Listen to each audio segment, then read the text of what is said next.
Sometimes I feel like people are tired in a way nobody really knows how to explain.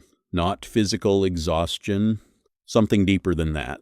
Like the mind never fully shuts off, like there's always another decision waiting to be made.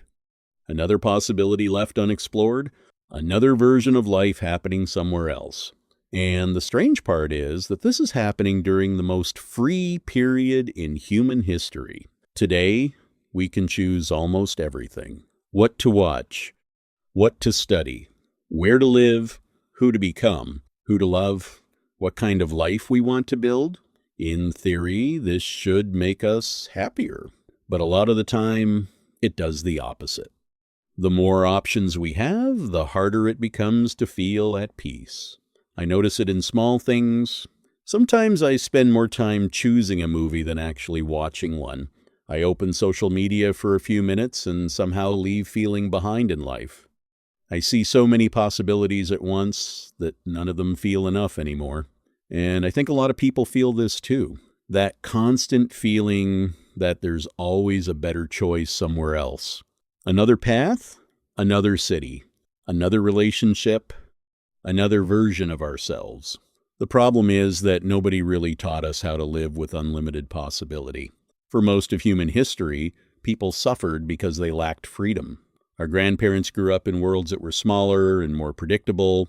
Life was narrower, more restricted, and yes, that came with injustice and limitation, but there was also something those limitations protected people from: the unbearable weight of endless choice. Today, almost everything feels like it depends entirely on us. You have to discover your passion, build an impressive career, find meaning, find love, stay productive, stay attractive, stay relevant, be happy, and somewhere in the middle of all that, the mind starts collapsing under the pressure. Because when possibilities become infinite, choosing stops feeling liberating. Choosing becomes terrifying. Psychologist Barry Schwartz called this the paradox of choice. The idea is uncomfortable, but deeply true. More options do not necessarily create more happiness. Sometimes they create anxiety instead. Because choosing is not only about gaining something, it's also about losing everything else. Every decision closes doors. And maybe one of the hardest parts of adulthood is realizing that when you choose a career, you abandon countless other versions of yourself. When you choose a city, you let go of all the lives you could have lived somewhere else. When you choose one person, you quietly give up every other story that could have happened. We rarely think about this consciously, but psychologically, we feel it. We feel the weight of unlived lives. And I think that's why so many people seem restless all the time, because now we can see infinite lives all at once.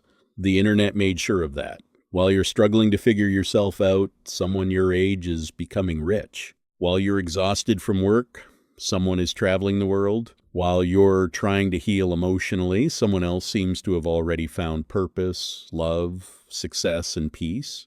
Constantly. And even when we know those images are curated, the comparison still happens. Quietly, automatically, every single day. Over time, it creates this subtle feeling that your own life is somehow insufficient. Like reality itself is disappointing. Like the present moment can never fully satisfy you because another possibility always exists somewhere else. And I honestly think this is one of the biggest psychological struggles of our generation.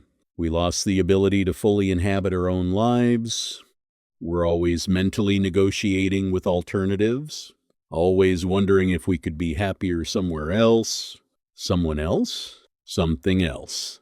But there's a trap hidden inside that mindset. Because when you spend too much time imagining alternative lives, your real life starts feeling emotionally distant. And no real experience can compete with infinite fantasy. No relationship, no job, no routine, no version of reality. The modern world quietly convinced us that somewhere out there exists a perfect choice, the perfect career, the perfect partner, the perfect city, the perfect life. But maybe that's the illusion. Maybe every life is incomplete by nature. Maybe every choice carries doubt, regret, loss. And maybe maturity begins when we stop trying to eliminate that uncertainty. Because living always means sacrificing possibilities. That isn't a flaw in existence. It's the condition for existence itself. A real life only takes shape the moment other possibilities disappear. And maybe that's what scares us. To choose one path means accepting that we cannot live every life, but trying to keep every door open comes with its own tragedy. You end up never fully walking through any of them. In the end, I think the paradox of choice reveals something deeply human. We spent centuries fighting for freedom. And now that we finally have more freedom than ever before, we're discovering that human beings also need limits. Not because limits are good, but because meaning requires commitment. Maybe peace doesn't come from finding the perfect option. Maybe peace comes from finally stopping the search.